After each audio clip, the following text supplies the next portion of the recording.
We're rolling? All right.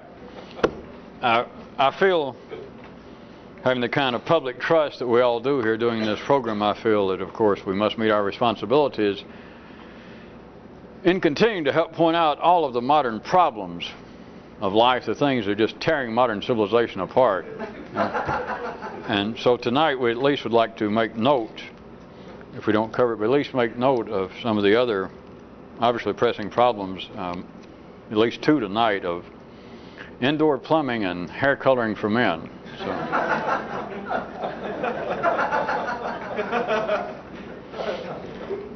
But before we get to that, we were still surveying, if you recall, how the new area on the old nervous system block, how this new area, the new kid on the block, speech, that is, and how it is operationally related to the older three, and taking the kind of various views as to how, in what ways you could see it's already in operation and is uncharted, it is unnoted in the way in which it is related to the older, basic, unavoidable primary areas. And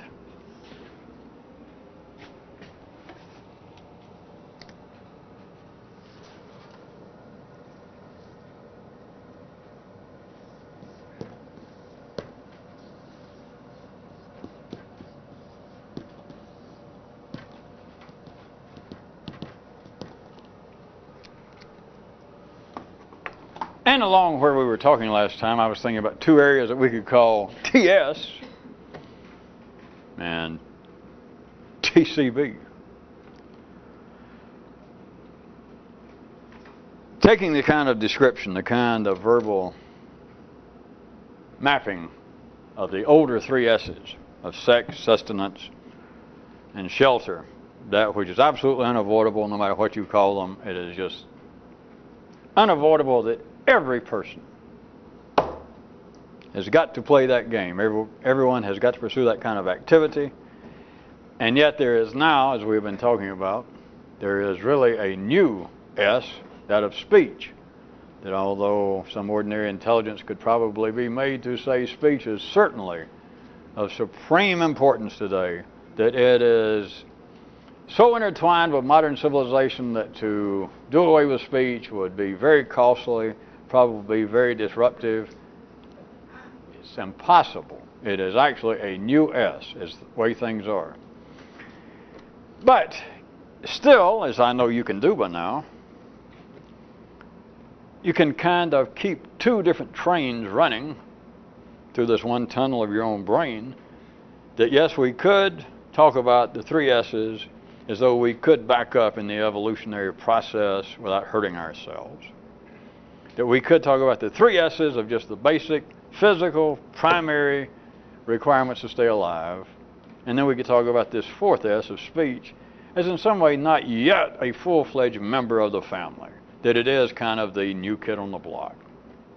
So let's do that for a second, although just between you and me it's not true. But let's play like that we can still talk along those two lines as though they have still some degree of separation, that there is some line distinguishing the two properties of the old three S's and the new one. On that basis, we could say that the original three S's, that the purpose of the original three S's was the TS, and that is that the original purpose of the old three S's was to satisfy, while the purpose of the new one, speech, is to be continued. That's what TBC means.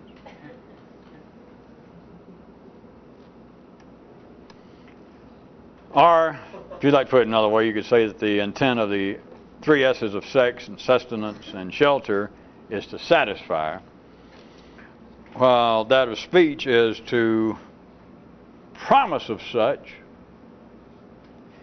tomorrow.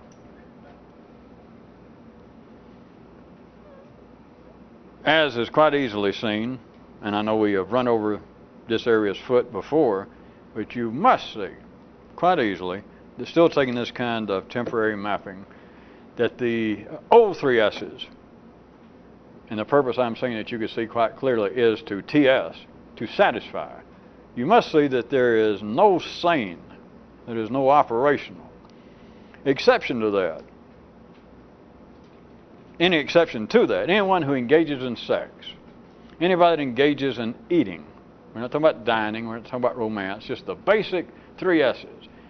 Anybody who does it and it does not result in a true satisfaction, and screw somebody's definition, that is, if you do not eat and food does not serve the purpose, assuming you were hungry, in other words, the eating, however you do it, I don't even want to imagine the kind of perversions. It's bad enough thinking about weird sexual perversions, you know, like people doing it with their socks on, but to think about the kind of at least I didn't say galoshes. But to think about people, whatever the perversions of eating was, that is, that you would do it and it didn't satisfy, you must see that that gives a whole new expanded meaning to perversion. In other words, it's insanity. In other words, I'm being silly. So that's for the guy taking notes trying to figure out how he would be a perverted eater. It's simply that the three S's, the purpose is to satisfy. We could call it all sorts of things. You could even say that the purpose is for the continuation of life, which is one way of putting it. But at an individual level, it is not an ill-founded description whatsoever to say that the purpose is to satisfy, because any exception to that is absolute insanity, is suicidal. You eat to be satisfied, to have hunger satisfied, you engage in sex, and etc., and you get in and out of the rain, etc. To be satisfied, you do not get in and out of the rain. You do not get in when it was too cold and you're about to freeze your kazoos off to where you could probably never engage in sex anyway in any worthwhile manner. You do not go climb in a cave and get out of the cold on the basis that, well, I'll do this now, but you know, there's no hurry, I'm freezing to death, but I'll do this now and maybe I'll warm up sometime next week. You hear? It's insanity. You do it to be satisfied. Satisfied. You eat, not on the basis, well, I'll go ahead and eat now, I'm hungry. But I'll eat now, but I don't really care if I feel full now. I figure I've got, I don't know, just being the kind of guy I am, maybe I would hope that I feel full and satisfied sometime between now and, let's say, Guy Fawkes Day. Or President's Day. It's insane. You understand, you eat, you engage in all three S's. The purpose is to satisfy. Speech is not limited to the same kind of description. Not talking in the same kind of universe. You could just as aptly say that the purpose of speech is TBC. No matter what you're talking about, no matter what appears to be the area, the purpose of speech is, put a comma. There's a little something here. Don't say the purpose of speech is to, and then say BC. It's got to be TBC. The purpose of speech is to be continued. Like the little things that says, when TV shows, a weekly show is a two-parter, or for those of you old enough that used to have movie serials,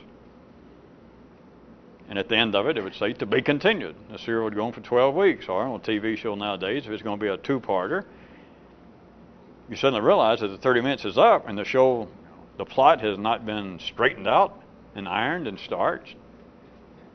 But it gets right to a critical point and they freeze frame it and it flashes on the bottom of the screen to be continued. It's that. That is speech's purpose vis-a-vis the older three S's being to satisfy. Speech's purpose is to be continued. That's the purpose.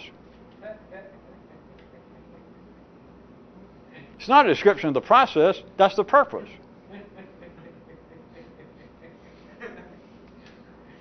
Or if you want it another way, which is what I gave it to you, you could say that the older three S's, the purpose, is to satisfy. And by satisfy, I'll go ahead, you should have already put it in yourself. It means to satisfy now. I hate to have to say it. Because you should. I was trying to get you to piece it together on your own. The thing about being satisfied, in the sense that we're using it now, means immediately. By whoever's definition, by the participant. It means now. That's why I drug out the kind of insane scenario of saying that no reasonable man would eat when he was hungry on the basis of, well, I hope that I will enjoy this. I hope I'll be full and satisfied sometime within, between now and Guy Fawkes Day. To be satisfied means now. You do not engage in sex when you have the horns and think, well, maybe I'll be over this sometime between now and when my grandmother comes to visit. To be satisfied, the tacit part means now. You eat to be satisfied now. If you're eating not to be satisfied now, then you're not hungry and you shouldn't be eating.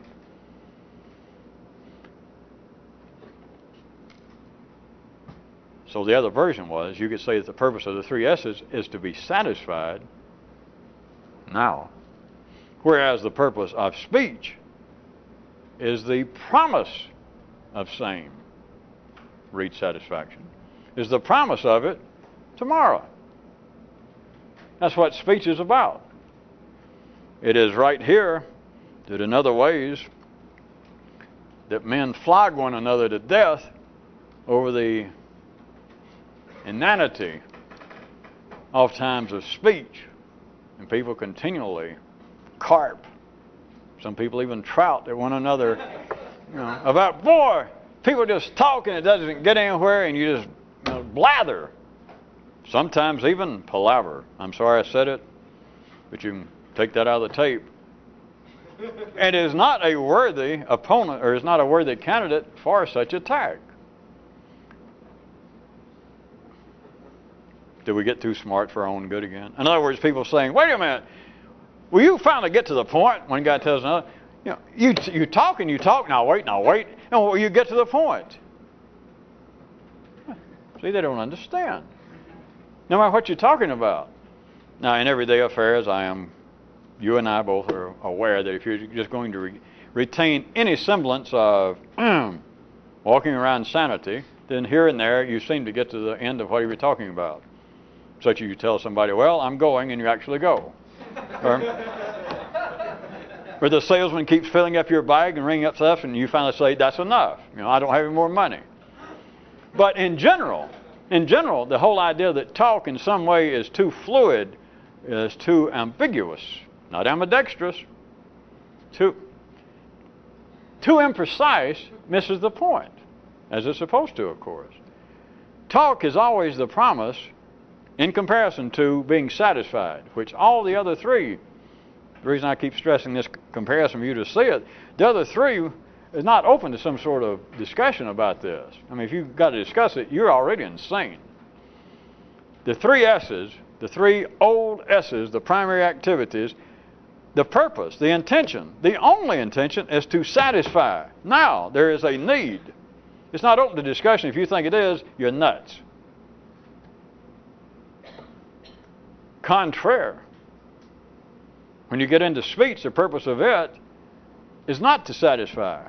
It's why it is not a proper opponent to say, well, speech is not getting anywhere. You're right. Speech is not intended to give the kind of satisfaction, read immediate also, the kind of satisfaction that eating does when you're hungry. There is a hunger to speak, but it is not on the basis that, well, now if I talk, I'll feel better. Now there is that motivation is why people want to, as they call it in physiology, flap their lips. Everyone feels the need to speak. But the idea, if you were to accept it this way, that speech in some way that, all right, I'm going to talk, and then I will feel satisfied. In some way, in a similar way that when I'm hungry, when I eat what my body wants, and suddenly I got the little cracks in my lips, and I'm not sure what it is, and I don't even know the term, but I just in some way know I need, and you don't know it, but you're saying I need something with some vitamin B in it. And so you get it, and you eat the right thing, and you're satisfied. To believe that there is something similar in speech that It starts off and there's some similarity because I'm telling you it is now a new form of a primary activity. There is the hunger that suddenly I want to talk. But to carry that to the next step, as would be proper with the first three, the older S's, that, all right, I'm going to talk and be satisfied, you're in for a bus ride. I mean, you're expecting to get on a 747 and you're going to be on a trailway. Sitting next to a man who stinks and has a small bat wing in a brown paper bag. And since I've gone that far in my mystical wisdom, I can tell you this, it's going to be cheap gin. Probably old Mr. Boston, at least on the East Coast. To believe to feel that I need to talk is proper. To feel otherwise is another form of insanity today at the ordinary city level. There's the need to talk. Strangers talk. People just strike up a conversation. You're staying on a street corner. We know all that. Many Kyroots start somewhere in that general vicinity. There is a need, there is a hunger to talk because it is now what amounts to a new primary activity. But its purpose is not vis-a-vis the other three, TS, not to satisfy. Their purpose is to be continued.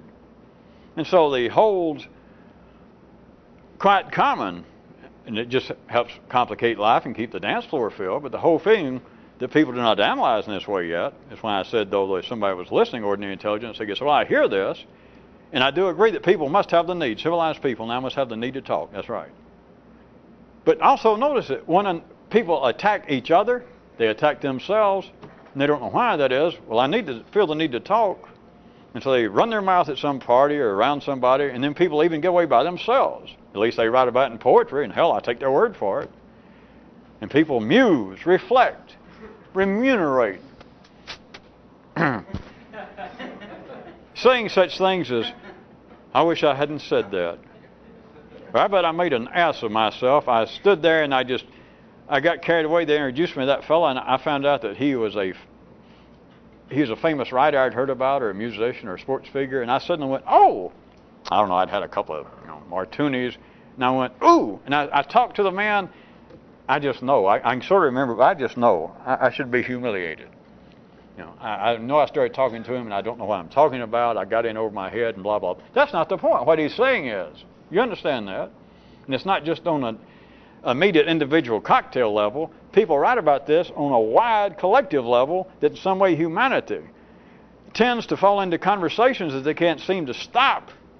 And it runs into absurdity that they should not have done it. All they're saying is, it didn't satisfy. And they don't realize that the purpose is not TS. The purpose is TBC. And not being satisfied, of course, is just one, not that it needs it, but if you got to look at it this way, is one assurance of TCB. That is, most of the times I talk, or at least sometimes I talk, I don't know, I get through and I wish I could go back and take my words back, or I want to wash my tongue off because I didn't get it right. So what does that do, you remember? Part of speech is to wrestle, play around, and live to try it again tomorrow. Well, I get it right finally. When you engage in sex correctly, which I don't want to think about how to do it incorrectly, but when you engage in sex correctly, you don't think, well, I'm getting better at it. Or eating. When a person's hungry and you eat and you're satisfied, you don't think, well, that wasn't bad, I'm satisfied. But, by God, tomorrow, I'll get better at this. And we're talking world-class insanity. You can't get better. But notice you get the speech, the unscheduled part, that it's only to be continued, not to satisfy, and yet everyone has, to varying degrees, the feeling of what? Dissatisfaction. I didn't say what I meant. I didn't express myself correctly. I talked too much. I talked when I was drinking. I talked when I should have been listening. I got so carried away trying to impress him or her, I just started talking. I bet I babbled, no telling what they think of me. All right, next time that I get invited to a nice place, I won't drink. Or next time I meet somebody important like that, I'll try not to begin sweating bullets and just run my mouth. I'll act quiet. Because there's some Roman philosopher, talked about if you act quiet, people maybe even take you to be Roman. No, they wouldn't. They might take you to be intelligent. That's what he said. So do you see that it is part of the complexity of human life expanding, because as long as talk believes, even if it's not specifically stated as such. But as long as talk believes, which it operationally does, that it is intended to satisfy, and it can't, then everyone suffers over it to varying degrees. They feel guilt over it, they feel remorse, or they feel challenged. So, well, I'll do better next time. You understand? It makes them keep talking. That the very thing of it not being satisfied sees to it.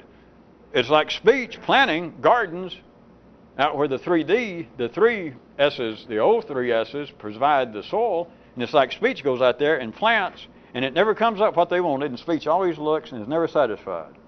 It doesn't know why. You know, if you say, well, you know, those are beautiful petunias, then speech goes, I wanted lilies. Or I'm not sure what I wanted. I want maybe sweet potatoes. God, I don't know. And it keeps planning. It keeps planning and planning and planning. You don't see the beauty. Life doesn't even have to bring out the whips. Of course, life doesn't have to bring out anything.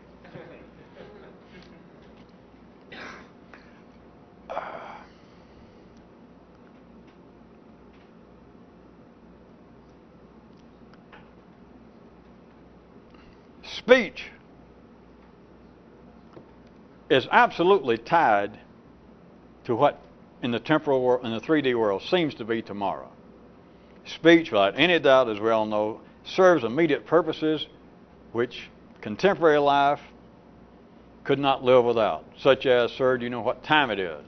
And the guy tells you it's 4:15, and you have to know because you're the guy that throws the switch for something. You have to be at work.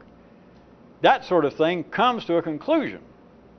But the life of speech is not made for the sake of satisfaction. And once you see that, even if you're not interested in history and philosophy, in your own history, in your own nervous system, you understand why there is this continual whining, even at high levels, academic levels, of people constantly saying something is wrong with speech or something is wrong with me. And one of the easy ones to see that we've used before is men continually whining that they cannot describe how they feel. I can't tell you how I feel. They do it in romantic sonnets. They do it in personal romances. They do it at wide levels in political affairs. People believe that large scenarios in history of conflict have come about. Why? Breakdown in communications. One word was different than the telegram that I sent Genghis Khan, and that son of a bitch come over here and almost killed us. It wasn't my fault. It was one word they got misspelled. That wasn't it. It was not some telegrapher's fault. What they're saying is speech does not satisfy. And what you need to see is speech is not made to satisfy. Speech is made to be continued. That while the other three quite properly can be described, as I pointed out, any variation from this is insanity itself, can be described that their purpose is to satisfy. Speech's purpose, another version, speech's purpose is to promise of satisfaction. But it's always, but notice everybody finds fault with that. They're supposed to. What do you mean be continued? My God, I want some answers. Would you settle for perhaps some mashed potatoes and gravy? Well, that might be good, but what I want is some answers. Well, how about would you like to sleep with my aunt over here? You know, she's not a bad, she got real nice hair and a great personality. Well, maybe I'll do that, but by God, I still want some answers. Well, look, it's real bad out tonight when you get through eating my mashed potatoes and sleeping with my aunt. Really, her personality, you'll love her. But anyway, it's real bad outside, so maybe you'd like to, we got a room over here and we got a real nice comforter, nice soft bed. Maybe you'd like to stay here tonight. You know, I'll do that too. But I still want some answers, by God. Huh? Speech is always the promise of satisfaction tomorrow. And it's that the basis of that reality is part of the continual hand-wringing, bad news, whining, don't step on my foot again, get out of my way. What the heck are you talking about? The dynamics of ordinary life. The feeling that in some way we're not communicating. Individuals say that, but then an individual critic in last body will stand up, a social critic, and say one of the serious problems still facing humanity is our lack of specific, meaningful, clear communication. I mean, it causes all sorts of problems, from putting glitches into the telephone system, into computer networks, to breakdowns in our radar defenses, the electronic movement of information in our financial markets, down to a personal level that people kill one another. Assaults are made in family situations because somebody says, you know, fuck, and somebody else thought I thought you were asking for a fork. What'd you say? And it was just simply lack of communication. What'd they expect? Communication, speech, is not made, vis-a-vis the other three, is not made to satisfy, which is an immediate. That's the only sanity of it. To be satisfied in the 3S situation is a question of immediacy. Anything approaching satisfaction, that is the purpose of speech, has nothing to do with the immediate, except on the smallest of levels, which can be important, I grant you, such as, what time is it? I've got to catch the 5 o'clock bus, and the man says it's 5 till 5, you better run. That was necessary. But in the collective, in the use of speech, insofar as the collective use of sex and eating, etc., of all of humanity on that kind of spectrum, the purpose of speech is not to satisfy. The purpose of speech is to be continued. It is also why, if you'd like to know why it seems at times in certain situations that imagination in some affairs seems superior, according to ordinary people, to the actual event. Prior to the event, sometimes after the event, which is another form of, if you can back up to last time we were meeting, it's another form of speech being able to make things appear to be more than they are. Foolish us, I was hoping to hit that real quick and leave so I didn't have to back up, because too many people would want to hear something to do with sex and just stay there. Imagination. Imagination, and sex is the easiest one to point out, but I just didn't want you to get stuck there, that ordinary people, now we're talking about you at the ordinary level, the nervous system working and talking as it should. People constantly point this out, people worry about it, people attack themselves. You've got the full garden variety, all the way from thinking it's good to thinking it's very questionable, if not guilt-ridden, of people, that is, here, the secondary level, the speech level, of finding their, quote, imagination, which is simply their thought, their imagination about some event is being actually superior, preferable to the event. That there are people who love to, if you need, so many of you looking blank, jump to sex, just the easiest one, but it is by no means the only one. It has to do with everything in life. But somebody can say to themselves or to a psychiatrist, but let's just say to yourself that you can talk, that you have some kind of, quote, perverted daydreams about sex. And a lot of people in the city have really been let down that had these, shocking sexual perverted daydreams, and then someday got drunk enough or got old enough and tried it, and you went, boy, what a letdown. Those of you, I should have warned you, those of you who laughed, take their names. I want to. Anyway, folks, I hear it happens. I hear it happens. So there are people who will say, well, enough of you laughed, you do hear it. Just in sex. The people will say, God, the imagination, it was a lot more fun imagining doing whatever it was than you finally got around to doing it, which is tied into justice again. But anyway, that is a pretty easy one. And they go, it's kind of a disappointment. And usually people let it go because it really has to do with the grinding down of one's hormonal molars. In other words, your hormones are getting old, and you finally get around the point and you try something that all your life you thought, Jesus, God, I'd love to do that. And you just think about it and you get so horny that, you could attack a signpost if you're a man.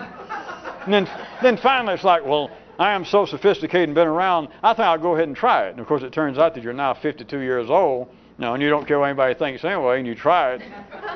And it's not near as much fun as it was thinking about it. Now back. The imagination, there's nothing wrong with that. Forget the sex, because I could do it in other areas, but we're running out. It is quite properly and quite true that the imagination reaches such a point, and remember, we're referring to speech now when I say imagination, that is compared to eating, having sex, getting in out of the weather. The three basic silent S's that must be satisfied, that's the purpose, is to be satisfied. Compared to that, imagination is speech. But imagination is speech in this context. And that is why, then, that imagination, I said in some instances, now that I've done it, you can replace some. You know the English language. Pick out another word. That in some cases, imagination seems superior, seems preferable, seems more enjoyable than the actual event. But it's not just sex, and it's not just the scenario that I made up of somebody getting old enough and trying it, and then it didn't give the thrill they thought. No. That was too easy. But at least some of you heard it. It goes on continually. It goes on great apparently political, religious, economic, social, collective levels. That it is the speech of something that is superior, is preferable, is more useful than the event itself, whether you individually partook of it or not. It's just you may be convinced. You have never analyzed it, but you may be convinced that can't be as much fun, or it can't be as much blank as I think it is. And you're very likely correct. An ordinary person will never know, because they get around to doing it. The justice is that something else has already changed, such as my example of sex. Their hormones got so old that they couldn't enjoy it anyway. Their hormones got so old they don't feel guilty about doing it. Their hormones got so old and they're no longer in sex, if it was sex appeal, that whatever they did, if suddenly all their old friends from 20 years ago showed up and went, "Ooh, boy, we caught you doing it." And here it is, you're 60 years old, an ordinary person would go, "Screw you. No, I don't care if There's the justice. He don't care if somebody has caught him doing something sexually perverted, because he can't hardly do it anyway. And if he did do it, the hormones are not up to speed like it was for 20 years when he imagined it. And so there's your justice. But that's not the only example. Why I'm telling you, it's everywhere. It's in every area of the secondary world of human life, religious, political, social, academic, scientific. Every level, there is a degree of imagination, read speech, that is superior to, that is preferable to, that is actually more useful than the event itself, which is not literally true, but we're still talking now about the fact that part of speech's job is to make things appear to be more than they are. It is part of speech's purpose to take the other three who have been around a long time and to help fatten them up, to make them more complicated. We're completely out. Ciao. Goodbye. Au revoir. TBC.